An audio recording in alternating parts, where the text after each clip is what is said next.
is just to be me, 'cause what I feel is... Macy and Larry from Big Happy Love and Gary.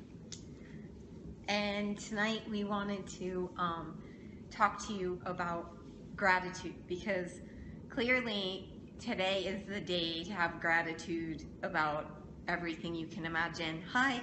And so many people are posting that they're grateful for this and that, and the challenge is, what are those things that maybe it's hard to have gratitude for? Because for me, I feel like a little bit resistance, like pressure that we have to have gratitude for every little thing. And I know that sounds a little grumpy, but well, it feels that way. You get on Facebook and it's all about, oh, I'm so thankful for this, I'm so blessed for that, and you think, well, you know, maybe things aren't going that great for me. You start feeling kind of like deficient or something. Yeah, I mean, and clearly there are so many things that I am grateful for. I'm absolutely grateful for you. I'm grateful for our life. I'm grateful for our animals. But what are those things that are really hard to be grateful for? So that's what we're focusing on today. Struggling with the things that are hard to be grateful for. Maybe there's an illness, or maybe you lost someone in your life recently. Maybe you're depressed. Maybe there's just frustration with, you know, job stuff, whatever it is that might create some static around making it harder to have gratitude. And I call that the sort of shadow of gratitude. So the parts that are painful, that come with anger and resentment and sadness and the worry. Whole deal. And I feel like when you're unable to work through those kinds of emotions, then it's a burden. It's kind of a burden in your heart, and it makes it very difficult to live life with joy. Right. I mean, and that's the thing. It's like it's not that you can't get through it. So we want to help you get through it, because the pain, definitely, so thankful. The pain of things that we hold on to, if we're holding on to resentment or anger or fear, that actually does have a serious effect on our bodies. So what we're looking at is, how do we face the stuff that we're a little bit afraid to look at, or we want to deny in ourselves because we don't like that about ourselves, or we don't like that about our life? What are those things we can do? So we have a couple ways of dealing with that we wanted to share with you. And so the first one is really recognizing that when you have anger and resentment, it is costing you something, that it's physically costing you. It can impact how you work. It can impact how you take care of your body. It impacts how you respond to people. Like if you're feeling like that sadness and yay, and resentment about things, then it does impact how you are influenced in your day. If you could be clear, if you could imagine being clear of anger and resentment and pain and those things in our lives that preoccupy our mind, can you imagine what possibility you could be? So it's really about being able to then, from that perspective, being able to work with it and then living your life even more fully in who you are. So you have a great meditation. Yep, Tonglen meditation, which translates to giving and receiving, and it's a Buddhist meditation, and it's kind of a compassion practice, and it focuses on the breath. So inhale and exhale while you're meditating. You're thinking of inhaling whatever you feel needs healing. So you're inhaling pain, or you're inhaling resentment. This is for yourself. Or grief, or you can loss, do this whatever it is else that you're feeling bad about. So you inhale that suffering, and you exhale healing, you exhale forgiveness, you exhale compassion, you exhale love, loving kindness. And you do that over a period of a few minutes, a few breaths, inhaling the suffering, exhaling the healing.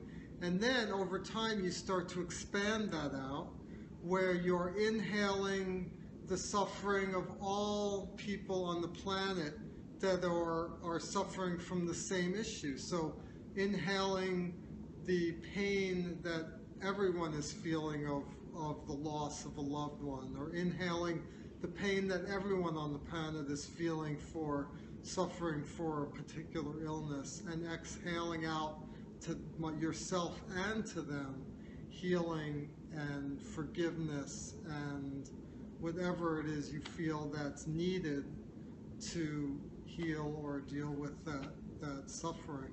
Right. So that's a good point. So it's like, first, the practice is just working with your breath, and you don't even need to close your eyes, right? Or do you? It doesn't either Just way. inhaling that pain you're feeling, whatever it is. Maybe it's sadness, maybe it's grief or loss. Inhaling that feeling and then exhaling out the compassion.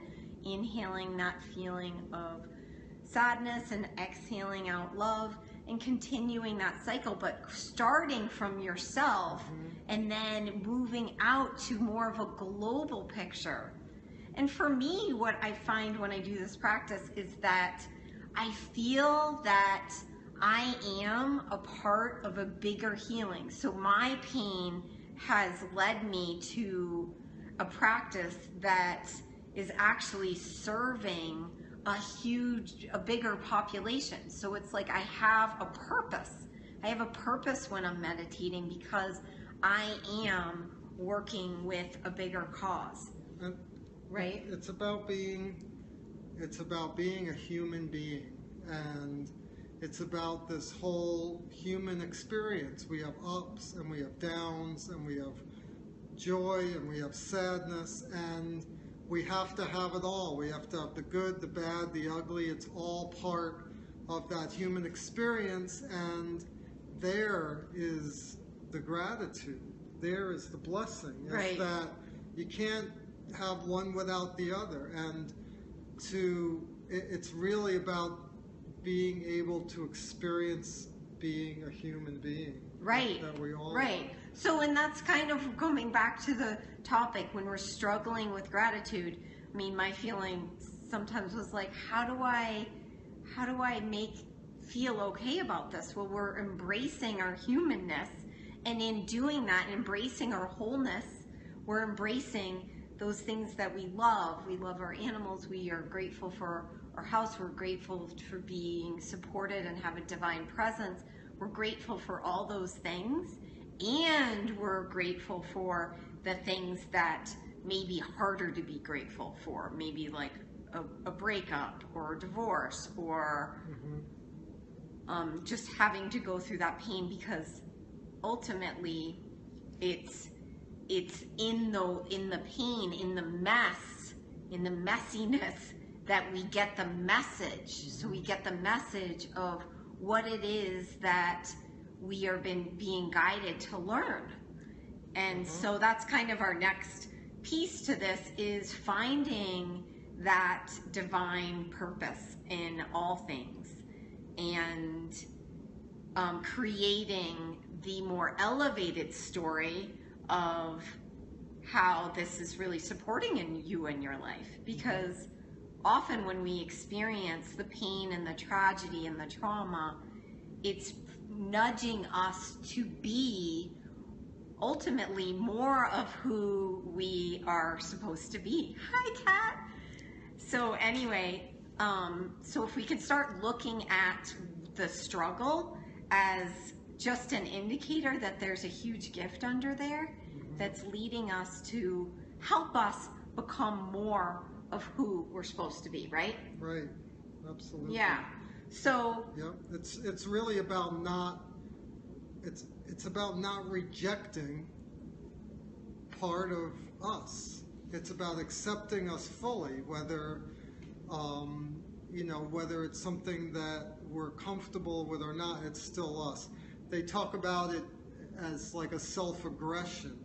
When you feel resentment, when you're not happy with a certain aspect of yourself, that's sort of a self-aggression. And what we're talking about here is fully accepting who we are and being able to show love and kindness for ourselves and gentleness and acceptance, and then we can show that to others and have a more feeling of connectedness. Right. We're And not then alone. and from that place I can find the gratitude in all things, because I can find gratitude for tragedies I've had in my life. I can find gratitude for the things that I haven't necessarily wanted to celebrate before in the past. So it's just a process, and I think it can be really elevating to really look at it.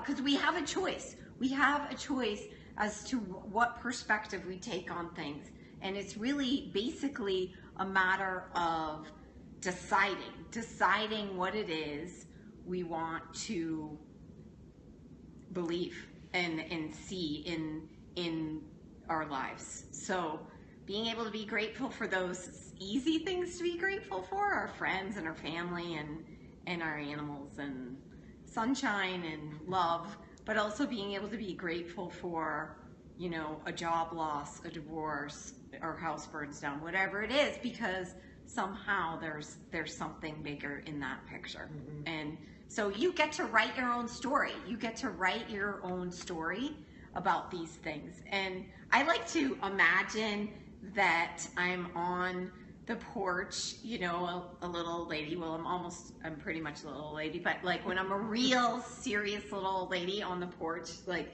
telling a young person my story and really being able to say, this is what I learned, and this is, you know, an amazing teaching, and this is what I learned about being human and feeling the hard times and the good times. And thinking, oh, that was just, I thought that was the end of the world. Yeah. Back then, you know? And then realizing, oh, wow, if that didn't happen, then this wouldn't have happened. Right. And you can probably do that with things in your life right now, where you look back on things and you're like, wow, I was so devastated, but what I got from that was this. And so recognize you really do have a lot of power, and everything in the world is just showing you what is next to be learned. And when we can see things that way, then I can be so grateful. I am so grateful for everything that shows up in my life, because I know that it's leading me to become even more and more of me. So I hope you found that helpful. Any other words? No, I think you covered it. Yeah. Happy Thanksgiving to everyone. Definitely have so much gratitude for you. And Gary has gratitude for you. And so much love to all of you. And keep watching. Make sure you join at Big Happy Love 40 so that you can watch all of our upcoming shows. Okay. Bye. Bye. Bye.